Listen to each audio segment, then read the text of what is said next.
आगे प्रस्तुति से पूर्व मैं कुछ भूमिका बताना चाहता हूँ प्रोग्राम के बारे में।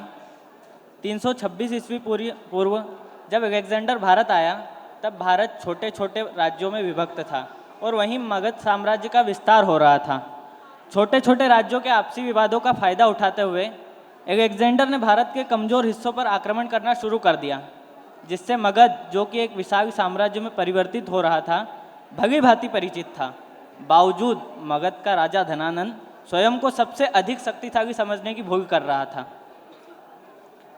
जब अलेक्जेंडर के भारत आने की सूचना आचार्य चाणक्य को मिली, जो कि तक्षशिला विद्यालय में केवल एक शिक्षक ही नहीं अपितु राजनीति, अर्थशास्त्र और कूटनीति के महान विद्वान थे, उन्होंने तुरंत ही राजा धनानंद को सचेत किया कि यह आपदा संपूर्ण भारत की है और अब अखंड भारत की स्थापना करने का समय आ गया है।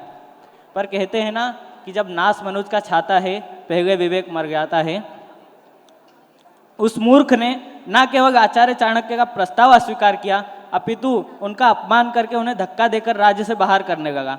तब आचार्य चाणक्य ने राजा को चेतावनी देते हुए कहा कि हे धनानंद, आज तुमने न केवल मेरा अपमान किया अपितु मेरे अपमान के रूप में तुमने समस्त शिक्षक समाज का अपमान किया है। तो अब मैं तुम्हें दिखाऊंगा कि एक शिक्षक की क्षमताएं क्या होती है। जब एक ब्राह्मण शास्त्र छोड़ शस्त्र उठाने पर विवश हो जाता है, तब कैसे पृथ्वी आता ही क्षत्रियों से विहीन हो जाती है। तब उन्होंने रास्ते से एक बालक की केवल नेतृत्व क्षमता देखकर उसे अखंड भारत का राजा बनाने का संकल्प कर लिया और उसे नाम दिया चंद्रगुप्त। देखते ही देखते उन्होंने अखंड भारत की स्थापना की और अलेक्जेंडर को भारत छोड़ने पर मजबूर कर दिया। आज भी स्थितियाँ कुछ ऐसी ही है। विदेशी ताकतें भारत को कमजोर करने में लगी है और हमारे नेता राजनेता जो कि भारत का नेतृत्व कर रहे हैं, उस धनानंद की भूमिका में हैं जो केवल अपना स्वार्थ सिद्ध करना जानता है। और देश के लोग पश्चिमी सभ्यता में इतने लिप्त होते जा रहे हैं कि उनमें राष्ट्रभक्ति का गुण पूरी तरह क्षीण होता जा रहा है।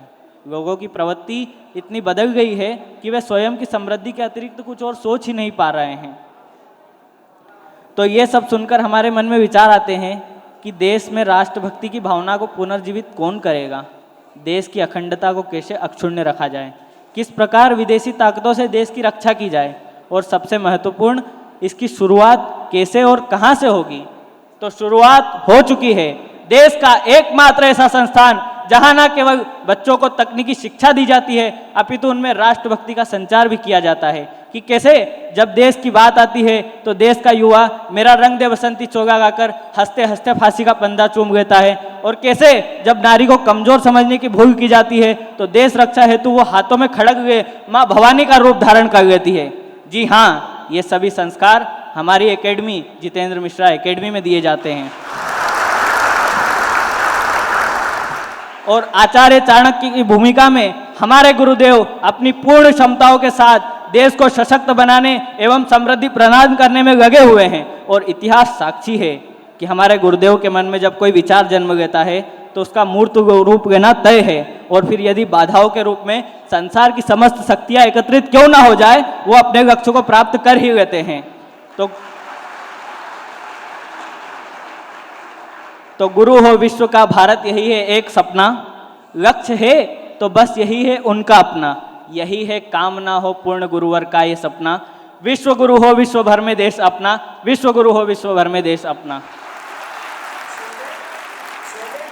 और ये सपना केवल गुरुदेव ही नहीं बल्कि हम सबका होना चाहिए। हमारा एक कदम भी पड़े तो देश हित में ही पड़े। जब हम नारों के बीच कहते हैं कि तक्षशिला नालंदा का इतिहास लौट कर आएगा और भारत का स्वर्णिम गौरव जेएमए ही गाएगा, तो जेएमए केवल एक व्यक्ति नहीं बल्कि एक परिवार है और परिवार का प्रत्येक सदस्य लक्ष्य को पूर्ण करने में भागीदार होना चाहिए। तो हमारी इसी संस्कृति को रिप्रेजेंट करने के लिए मैं बुलाना चाहूंगा जेएमए बॉयज को। Put your hand together for JMA boys.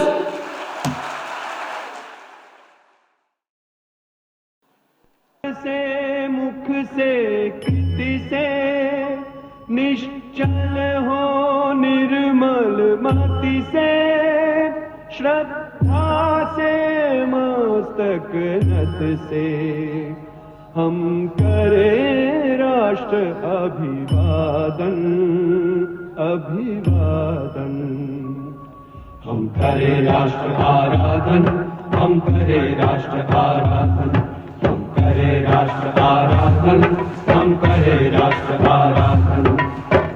से मन से धन से, तन मन धन जीवन से हम करें राष्ट्र आराधन, करें राष्ट्र आराधन, हम करें राष्ट्र आराधन, आराधन करें राष्ट्र आराधन।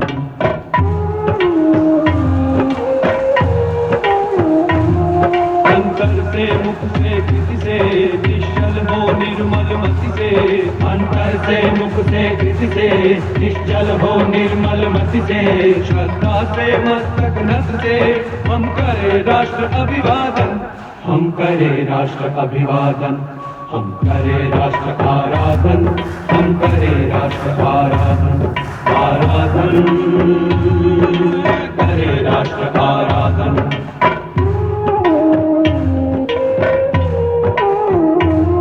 अपने हंसते शैशव से, अपने खिलते यौवन से, अपने हंसते शैशव से, अपने खिलते यौवन से, प्रौढ़ता पूर्ण जीवन से हम करें राष्ट्र का अर्चन, हम करें राष्ट्र का अर्चन, हम करें राष्ट्र आराधन, हम करें राष्ट्र आराधन, आराधन करें राष्ट्र आराधन।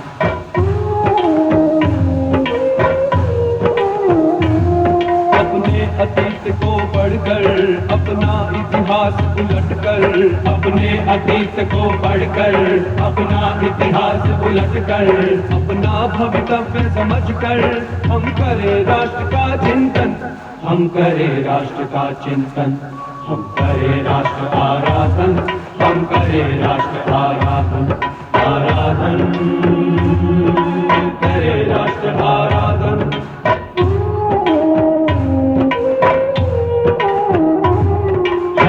तो हमें युग युग की जलती अनेक घटनाएं, जो माँ की सेवा पथ पर आई बनकर विपदाएं, हमने अभिषेक किया था जननी का परिशोणित से, हमने श्रृंगार किया था माता का अरिमुंडों से, हमने ही उसे दिया था सांस्कृतिक उच्च सिंहासन, आज जिस पर बैठी सुख से करती थी जग का शासन, अब काल चक्र की गति से वह टूट गया सिंहासन, अपना तन मन धन देकर हम करें राष्ट्र आराधन, हम करें राष्ट्र आराधन, हम करें राष्ट्र आराधन, हम करें राष्ट्र आराधन।